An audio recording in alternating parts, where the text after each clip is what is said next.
Hello guys, I'm so sorry because I should share to you again because this story just too scary, because this story just too haunted me to keep it alone. So I should try to sharing again.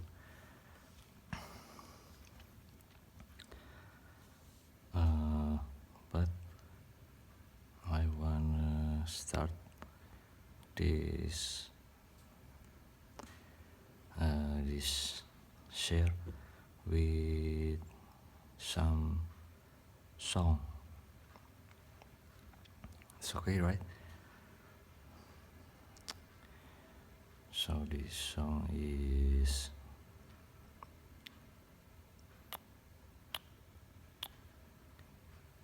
someone should catch you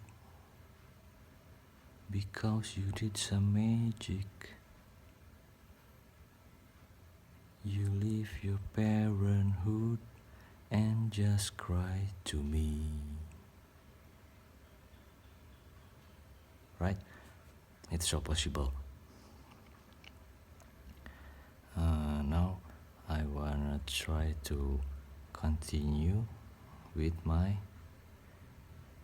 Indonesian proverb. Okay? Jadi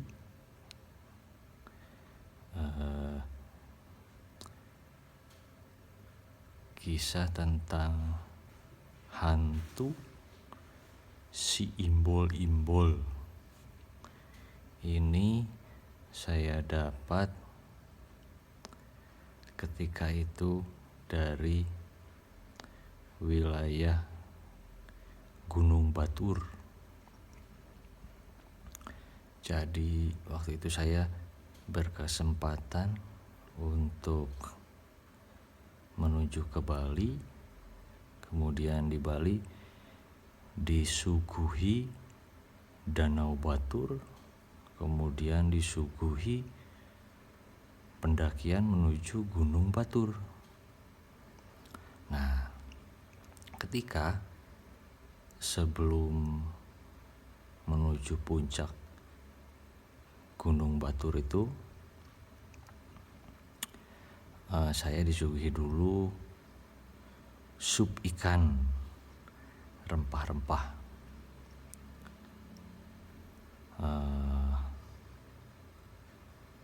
Wah, pokoknya enak sekali itu. Enak sekali.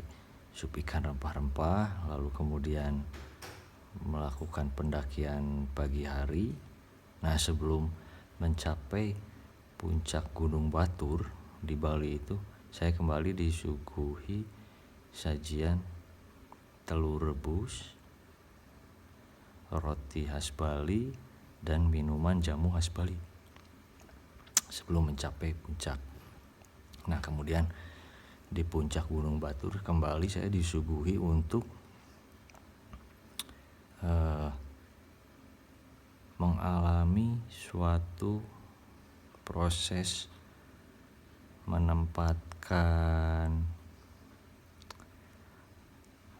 beliau bilang itu namanya secara populer itu dupa itu ya, dupa,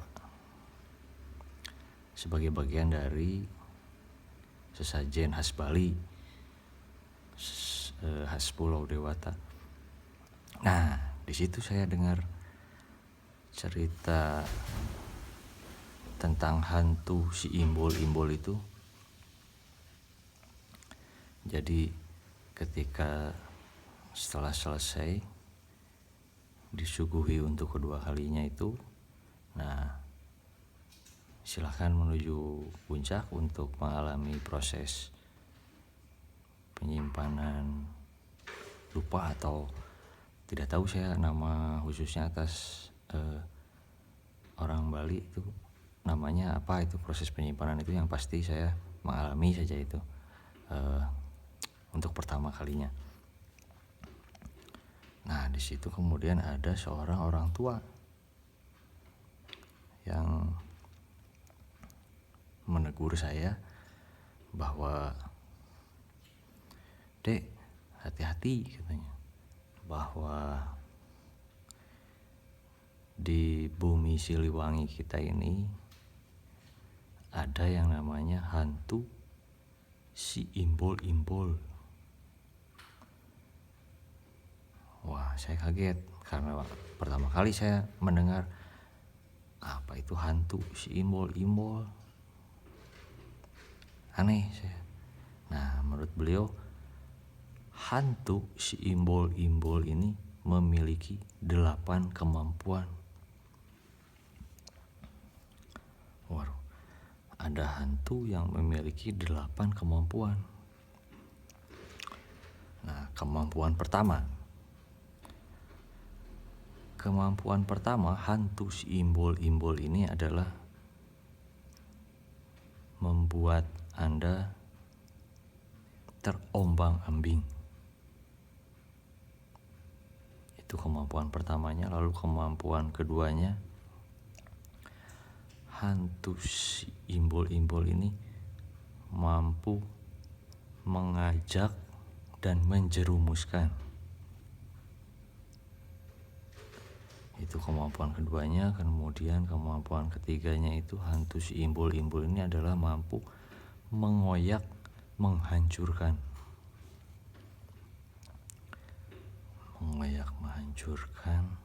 Lalu kemampuan keempat hantu si Imbul-Imbul ini adalah mampu membuat dirinya tidak terlihat, tidak nampak, hantu si Imbul-Imbul ini. Nah, lalu kemampuan kelimanya itu tiba-tiba muncul untuk melakukan pembalasan dendam, hantu si Imbul-Imbul ini. Nah, kemudian kemampuan keenamnya itu hantu si Imbul-Imbul ini ahli cetak-mencetak. Hantu si Imbul-Imbul ini ahli cetak-mencetak. Kemudian kemampuan ketujuhnya itu hantu si Imbul-Imbul ini punya kakak yang memiliki 2 muka. Muka pertama menghadap ke arah timur, kemudian muka kedua menghadap ke arah barat. Nah, jadi hantu si Imbul-Imbul ini kemampuan ketujuhnya adalah melapor kepada kakaknya yang memiliki 2 muka tersebut. Nah, kemudian kemampuan ke-8 hantu si Imbul-Imbul ini adalah merubah dirinya menjadi beruang yang buas, hantu si Imbul-Imbul ini. Nah, itu kemampuan terakhirnya. Nah, demikianlah menurut beliau ketika itu saya alami di